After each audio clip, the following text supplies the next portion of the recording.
Kembali lagi di cerita Guchen. Buat yang suka cerita ini silahkan like dan share. Buat yang belum subscribe, mau kapan subscribe-nya? Oke, kita langsung aja ke ceritanya. Semua diawali dengan perceraian. Bab 926-930. Banyak orang di sekitarnya juga tertarik dengan tatapan ini, dan dia langsung memblokir Parang dengan 2 jari. Hal ini menyebabkan banyak orang bahkan mengeluarkan ponselnya untuk mengambil foto dan video. Sialan! Siapa yang menyuruhmu untuk tidak memahami aturan? Aku tidak bernegosiasi denganmu. Kenapa kamu membuat masalah? Di pasar gelap, ada banyak sekali orang yang membeli dan membeli, tapi kamu menghalangi jalanku menghasilkan uang.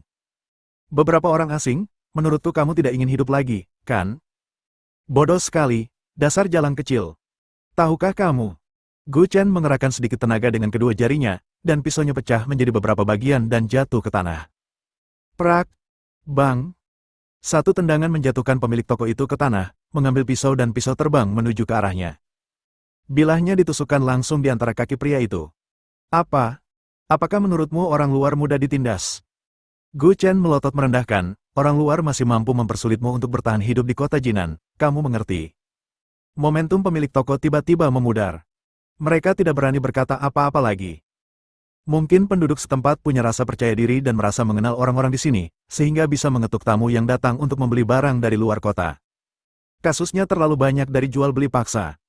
Gu Chen melemparkan sedikit uang yang dia terima dari pria bertopi tinggi ke kios, saya ingin cangkir itu sepadan dengan uangnya. Setelah membuang uang itu, Lan Wancheng melangkah maju dan mengambil cangkir itu dan memasukkannya ke dalam tasnya.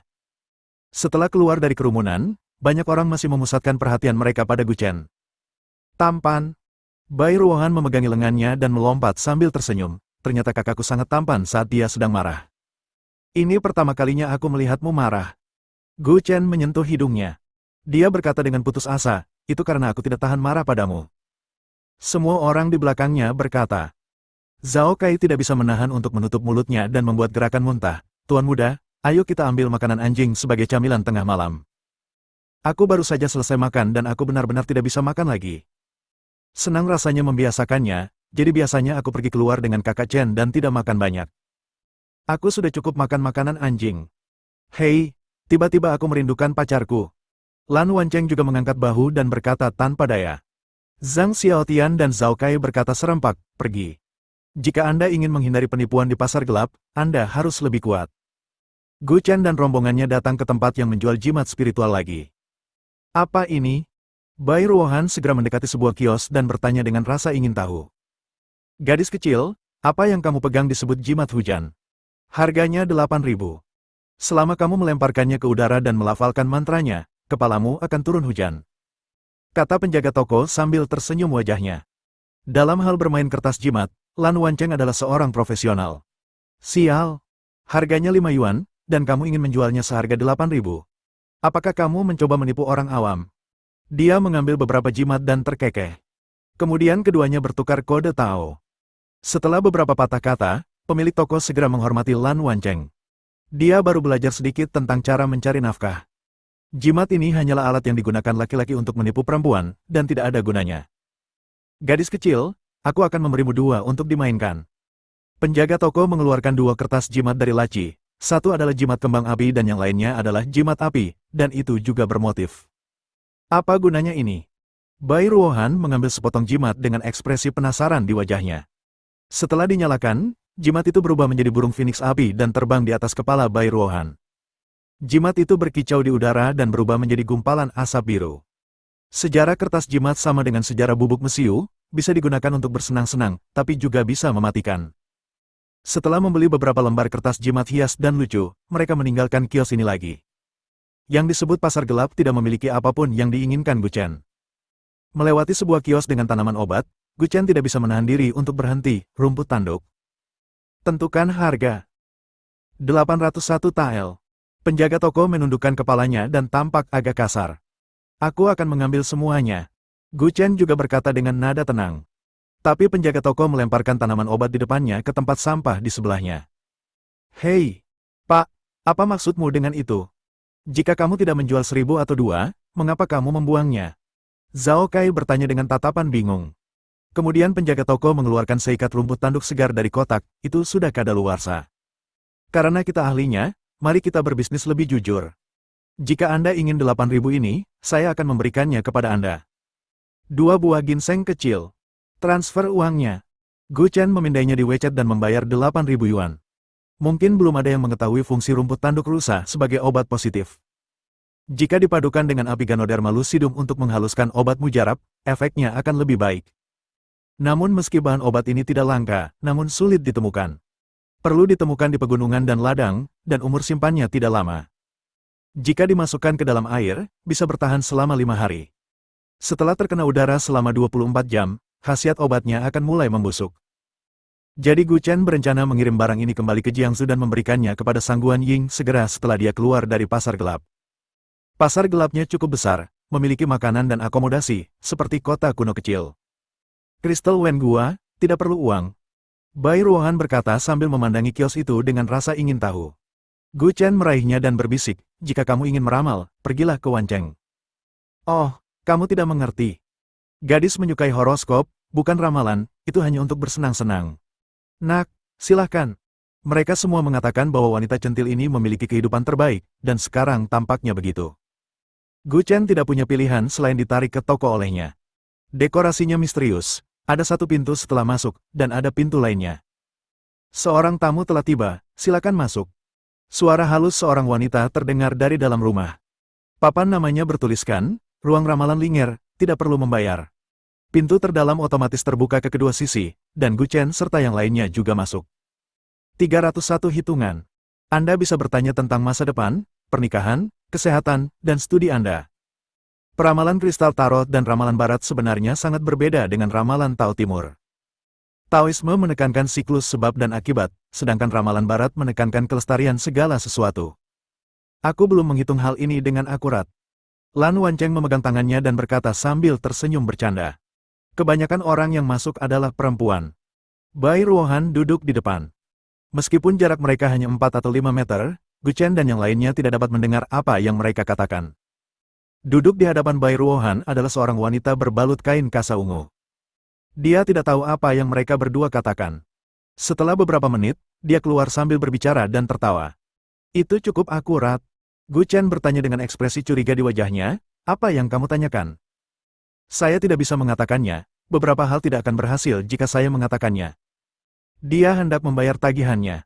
Sial, aku tidak percaya dia benar-benar bisa menghitungnya. Lan Wancheng melangkah masuk dan masuk.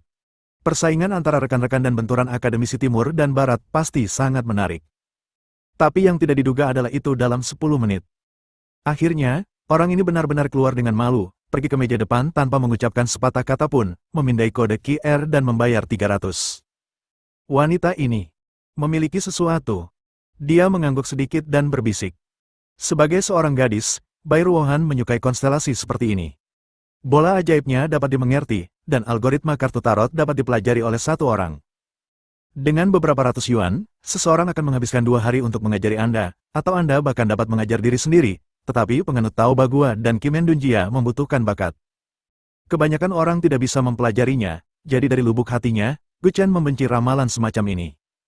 Dia hanya merasa ramalan itu mencolok dan hanya bisa menipu gadis kecil. Tanpa diduga, bahkan Lan Wancheng datang dengan sukarela untuk membayar setelah masuk.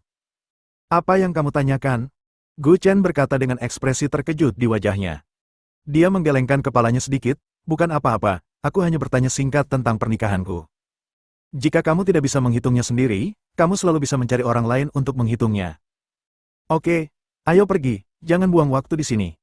Bagaimana kalau aku akan bertanya padamu juga? Tidak, aku bisa membantumu dengan apapun yang ingin kamu ketahui. Mengapa menghabiskan begitu banyak uang? Setelah mengatakan itu, Lan Wancheng menarik Gu Chen keluar dan berjalan keluar. Setelah beberapa orang meninggalkan studio ramalan. Di dalam tirai, ada meja dengan 3 kartu di atasnya. Menggantung terbalik. Matahari. Fajar. Saat Lan Wancheng masuk ke sini sebelumnya, yang dia tanyakan bukanlah tentang dirinya sendiri, tapi tentang rahasia Gu Chen. Dia bertanya kepada peramal, bisakah dia menceritakan situasi masa depan Gu Chen? Peramal bernama Linger ini baru saja meminta Lan Wancheng merenungkan pertanyaan itu di benaknya, lalu secara acak mengambil 3 kartu. Itulah 3 hal yang ada di meja sekarang. Wanita berkerudung ungu dengan lembut menyelipkan ujung jarinya ke kartu dan tersenyum. Di masa depan, orang-orang akan marah dan ingin membawa bencana ke dunia. Dewa akan turun ke bumi dan menyelamatkan dunia dengan harapan saat fajar. Sepertinya, apakah ramalan itu akan menjadi kenyataan? Dia juga berspekulasi tentang beberapa peristiwa besar yang akan terjadi di masa depan. Kartu tarot lebih mengandalkan hal-hal seperti fenomena langit dan bintang, sesuatu yang aneh di langit, dan dia takut akan terjadi sesuatu yang tidak beres di masa depan. Apa yang dihitung saat itu mirip dengan apa yang dia hitung untuk kota Lan Wanceng ini. Mereka berdua mengatakan bahwa di masa depan, Dewa akan turun ke bumi dan membawa cahaya untuk menyelamatkan dunia. Bertahun-tahun telah berlalu, dan segala sesuatunya tenang dan tidak stabil. Awalnya, dia mengira perhitungannya salah. Hingga saat ini, ia menemui kemunculan sang terpilih yang sebenarnya di sini. Hal ini menunjukkan perhitungan yang dilakukan beberapa tahun lalu adalah nyata dan tidak salah. Karena yang terpilih akan muncul, berarti hal-hal seperti murka Tuhan dan membawa bencana ke dunia juga akan terjadi di masa depan. Setelah meninggalkan Linear Divination Studio, kelompok itu berkeliaran di pasar gelap untuk sementara waktu. Ketika melewati sebuah kios yang menjual senjata spiritual, harta spiritual dan sejenisnya, Gu Chen dan yang lainnya tidak bisa menahan diri untuk berhenti. Dia mengambil gelang dengan formasi jimat ajaib dan memainkannya di tangannya. Apakah ini obsidian? Lan Wanceng melihat gelang itu dan berbisik. Tidak hanya obsidian yang ada di tengah gelang, tetapi juga diukir dengan banyak pola rune yang aneh. Mampu mengukir semua formasi rune ini pada satu gelang jelas merupakan karya seorang master. Apalagi gelang jenis ini telah diberkati oleh ahlinya, mempunyai khasiat mengusir roh jahat dan menekan setan. Gu Chen meletakkan gelang itu di tangan Bai Ruohan. Tanpa diduga, ternyata gelang itu sangat cocok. Berapa harga gelang ini? 80.000. Ini dibuat oleh guru Nanshan Wenfo. Saat Anda memakai gelang ini, kekayaan Anda akan berubah. Keberuntungan apapun akan menyusul, dan ada rune di atasnya, seperti yang Anda tahu, tetapi apapun yang memiliki rune itu mahal.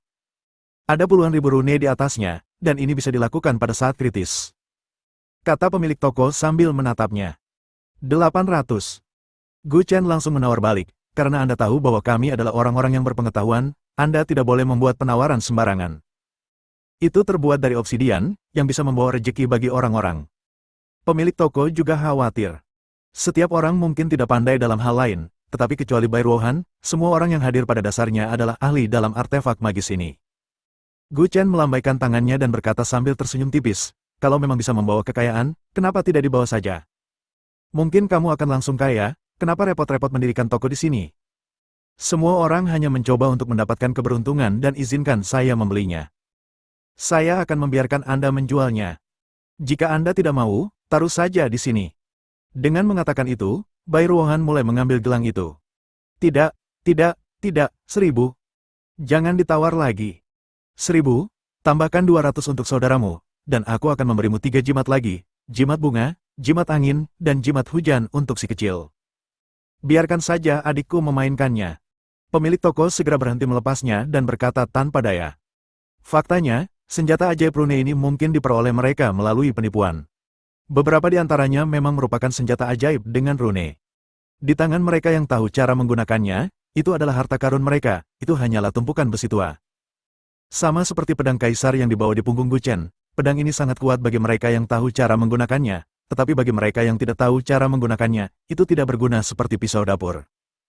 Barang semacam itu dijual, hanya mereka yang tahu cara menggunakannya yang berani menerimanya. Oleh karena itu, senjata ajaib rune ini tidak begitu mudah untuk dijual. Lagi pula, kita berada di zaman ilmu pengetahuan dan teknologi. Banyak orang yang tidak percaya dengan adanya hal semacam sihir. Setelah memberikan uang, Gu Chen pergi bersama semua orang. Saudara Chen, apakah menurutmu benda ini bernilai 1.000 yuan? Lan Wanceng bertanya dengan ekspresi curiga di wajahnya. Dia tidak bisa menahan diri untuk tidak mengangkat tangannya dan menepuk dahi pria itu dan berkata sambil tersenyum tanpa berkata-kata, hanya obsidian dengan rune di atasnya yang bernilai 1.000, dan benda ini penuh aura, itu memang harta karun, itu adalah pemilik toko itu bodoh. Hal semacam ini bernilai setidaknya 1 juta. Energi spiritual diserap ke dalam tubuh manusia dan dapat memainkan peran dalam perlindungan tertentu. Senjata spiritual yang telah diterangi memang dapat membalikkan dunia. Itu hanya sebuah gelang, meskipun ada beberapa cincin berukir di atasnya. Sebuah rune tidak begitu jahat.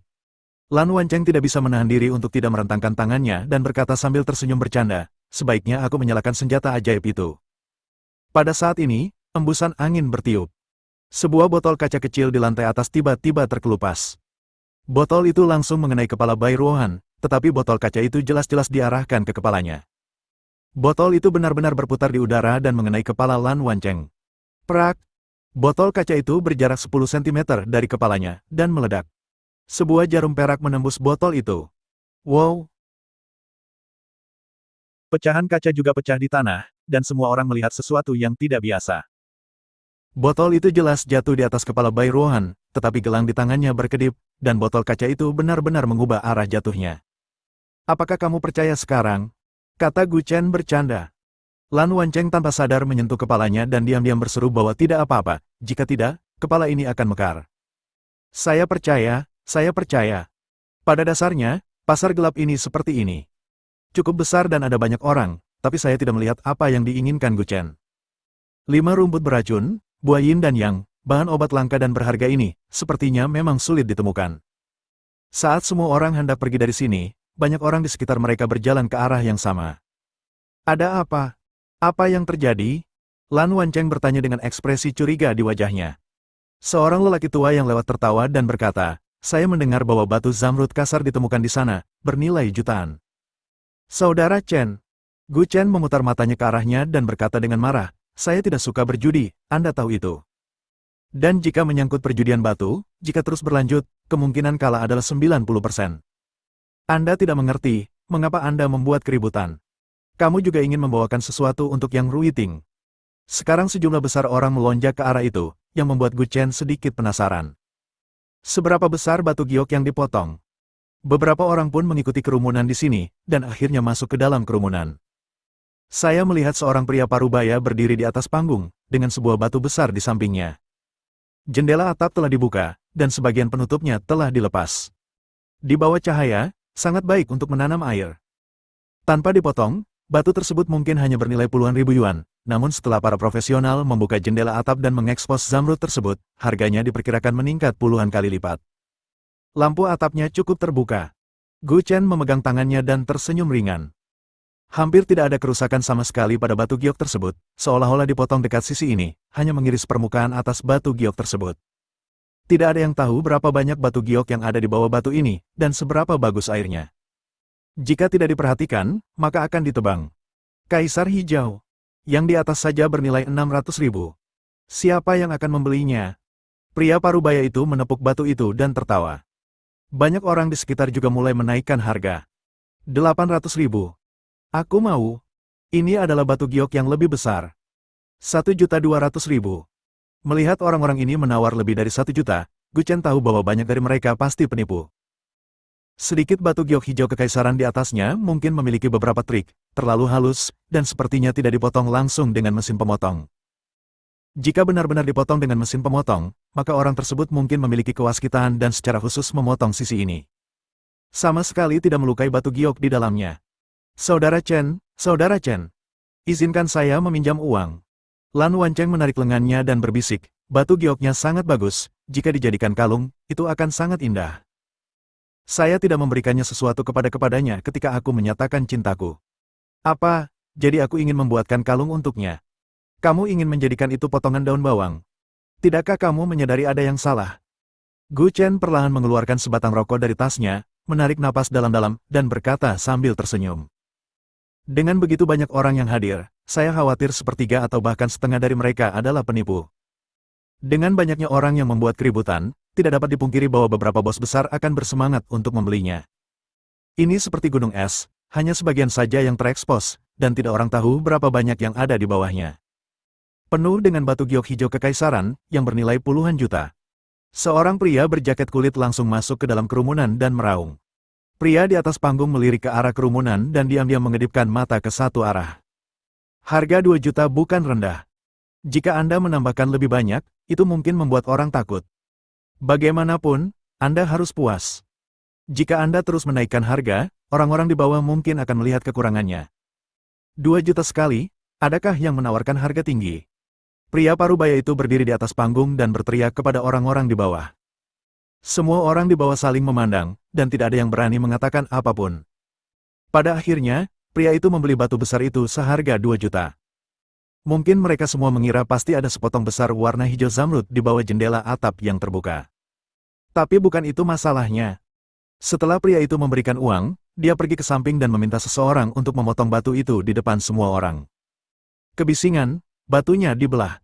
Ada suara penyesalan dari kerumunan, dan Gu Chen tahu bahwa dia pasti menebak dengan benar.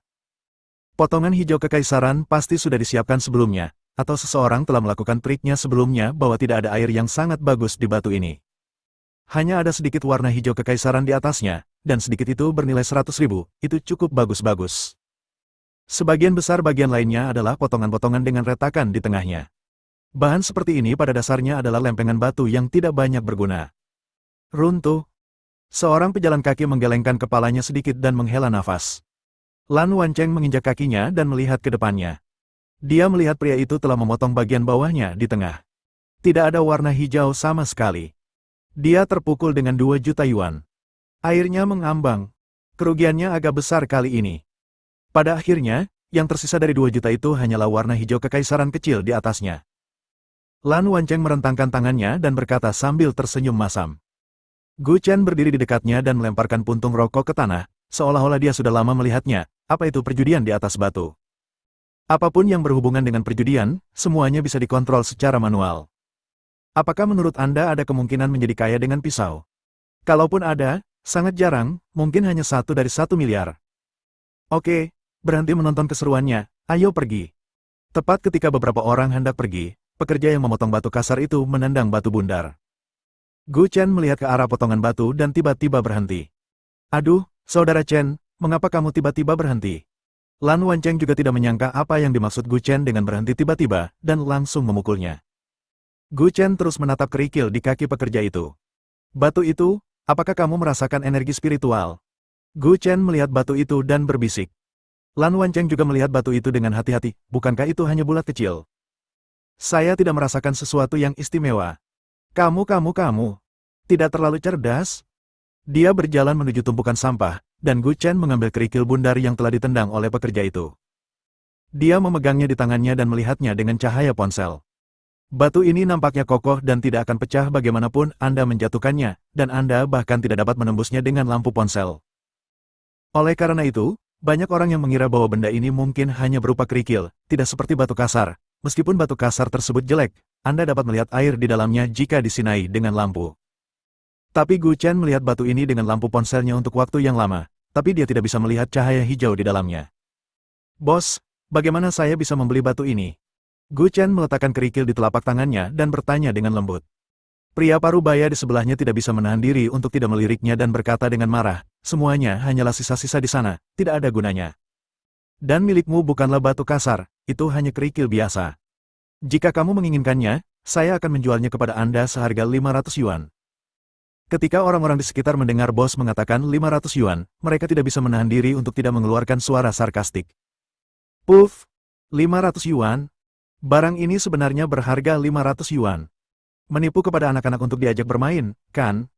Lan Wancheng tidak mengira ada batu giok yang ditemukan di pecahan batu ini. Saudara Chen, apa yang kamu sukai dari batu ini? Aku selalu merasa batu ini tidak biasa, seolah-olah. Batu ini merasakanku. Gu Chen memegang bisikan situ ini. Gu Chen berdiri dan berjalan menuju batu yang dipotong, tetapi dia harus membayar pemilik tokonya sebelum dia dapat mulai memotong.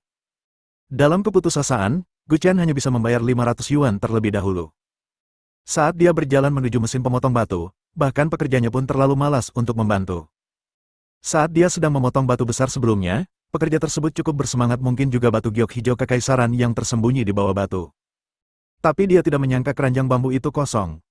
Gu Chen sedang memegang kerikil dan ingin memotongnya, jadi pekerja itu berjalan ke samping dan membiarkannya melakukannya sendiri.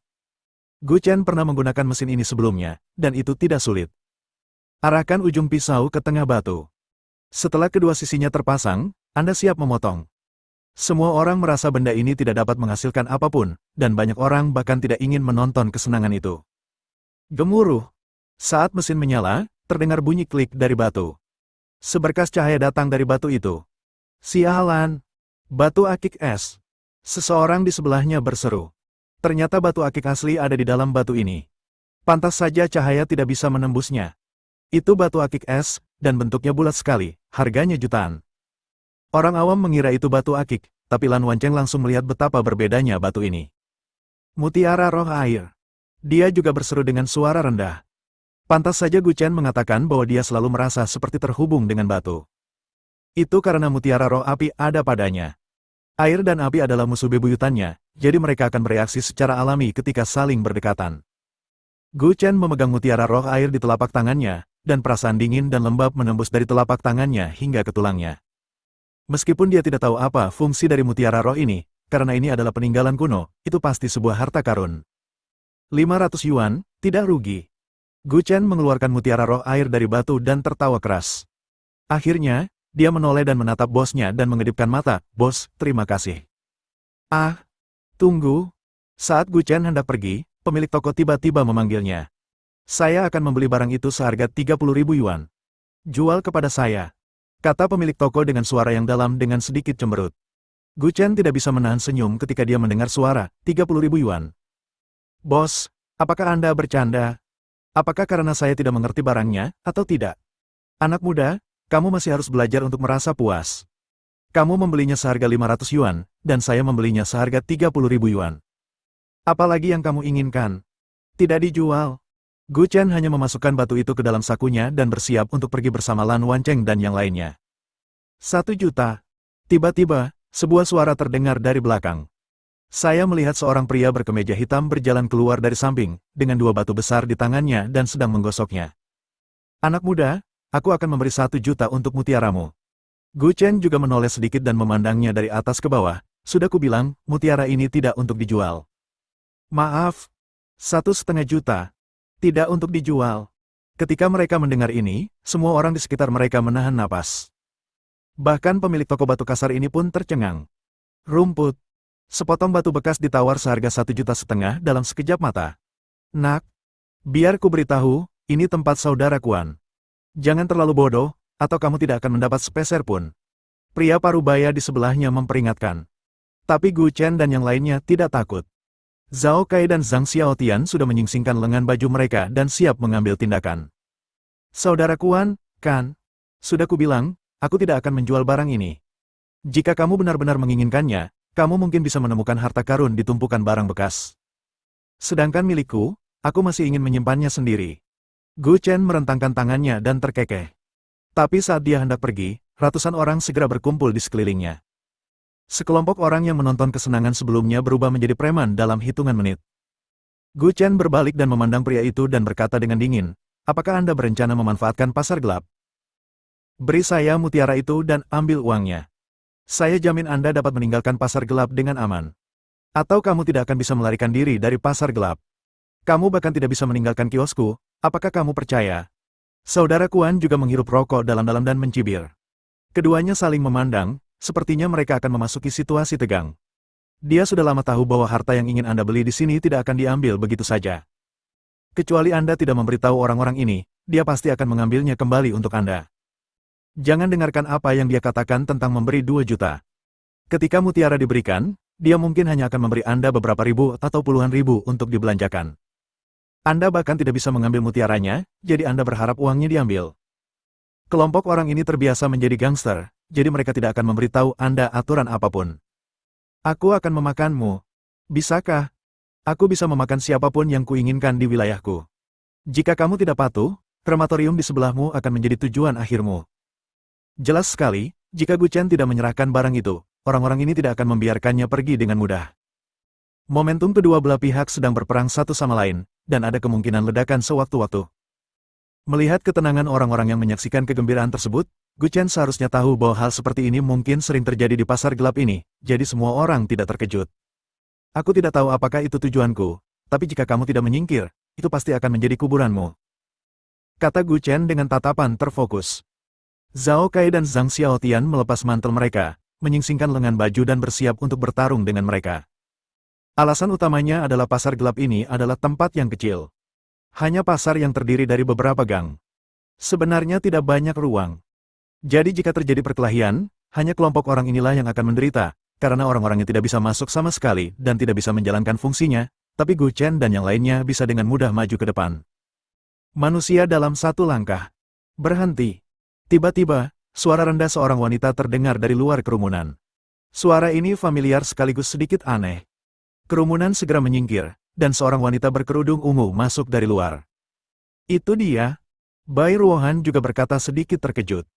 Wanita ini tak lain adalah peramal bernama Linger yang pernah berada di sanggar ramalan sebelumnya. Dia melangkah ke sisi ini, dan pria parubaya botak dengan cepat melangkah maju untuk menyenangkannya dan berkata, "Nona Linger, mengapa kamu ada di sini? Seseorang telah menyebabkan sedikit masalah di sini. Kamu kembali dulu, aku akan mengurusnya, kalau tidak nanti ini akan melukaimu." Plak! Peramal bernama Linger menamparnya dengan punggung tangan. "Kirim orang-orangmu kembali." Tamparan yang tiba-tiba itu membuat pria itu sedikit bingung. Linger adalah peramal terkenal di pasar gelap ini. Dia tidak ada di sini sejak awal, tetapi datang kemudian, karena dia memang memiliki beberapa keterampilan, dan dia disebut Dewi. Jadi tidak ada yang berani memprovokasi dia. Wanita ini mempelajari ramalan barat, yang sebenarnya sama dengan ahli Feng Shui Timur. Jika seseorang ingin menyentuhmu, dia tidak perlu maju ke depan untuk menyerangmu. Dia hanya perlu mengambil sehelai rambutmu, kuku jarimu, atau sumpit yang sudah kamu pakai, tisu bekas, dan lain-lain, asal mereka berhubungan denganmu, dia bisa mendapatkannya. Oleh karena itu, kebanyakan orang di pasar gelap menghindari wanita ini, dan tidak berani main-main dengannya. Tidak, Nona Linger. Saya menghormati Anda adalah satu hal, tetapi Anda tidak dapat menghalangi cara saya menghasilkan uang. Kecuali orang itu menyimpan manik giok ini, saya tidak perlu mengejar hal lain. Jika tidak, tidak ada seorang pun bisa membujukku hari ini. Itu tidak berhasil. Orang ini mungkin satu-satunya yang bisa mengatakan hal ini dengan kata-kata sedih. Berjudi batu bisa membuat Anda kaya, miskin, atau bangkrut. Kita tidak bisa membiarkan pemilik toko judi batu ini membayar ganti rugi jika ada yang memotongnya. Jika dia tidak memotong batu akik yang begitu indah, apakah kamu masih harus memberikan kompensasi padanya? Linger menoleh dan berkata dengan tajam. Pria itu segera melambaikan tangannya dan berkata, "Bagaimana mungkin? Apa yang kamu pikirkan? Kalau begitu harganya sudah naik, mengapa saya harus mengganti kerugiannya?" Sejujurnya, seperti Gu Chen, mutiara di tangannya memiliki bentuk yang sangat halus sehingga jarang dilihat Linger di sarang perjudian batu ini. Pantas saja bosnya cemburu dan ingin merebutnya. Dia adalah seorang ahli metafisika barat, dan sekilas dia tahu bahwa manik ini bukanlah mutiara biasa. Benda ini benar-benar mengenali pemiliknya. Linger melihat mutiara roh air di tangan Gu Chen dan tidak bisa menahan untuk tidak bergumam dengan suara rendah. Orang kuat itu sangat marah sehingga dia melangkah maju dan mendorong Linger ke samping. "Tidak peduli apa, aku akan mengambil barang itu. Guo Linger, jika kamu berani menghentikanku lagi, aku akan mengurusmu juga." "Benarkah?" Wanita itu menjentikan jarinya, dan seekor ular hijau diam-diam mendatangi kaki pria itu dan perlahan naik. Melingkari lehernya. Ular itu masih memuntahkan racun sebagai demonstrasi. "Bersiapi ambil satu gigitan. Mengapa wanita ini begitu murah hati membantu kita?" Gu Chen juga berbisik dari samping. Bai Ruohan mengangkat kepalanya dan meliriknya dan berkata sambil tersenyum, "Mungkinkah dia jatuh cinta padamu? Biarkan orang-orangmu pergi. Aku hanya akan mengatakan ini sekali saja. Kamu harus berpikir matang-matang sebelum menjawabku. Selain itu, aku ingin mengatakan satu hal lagi. Racun pada gigi ular itu cukup untuk membunuhmu dalam 1 menit." Linger berkata ringan dari samping, mulai hitung mundur. Ular hijau itu terus berputar mengelilingi pria botak itu, menunggu waktu datang dan menggigitnya. "Biarkan, lepaskan mereka. Biarkan mereka pergi." Pria parubaya botak itu berkata dengan ragu-ragu.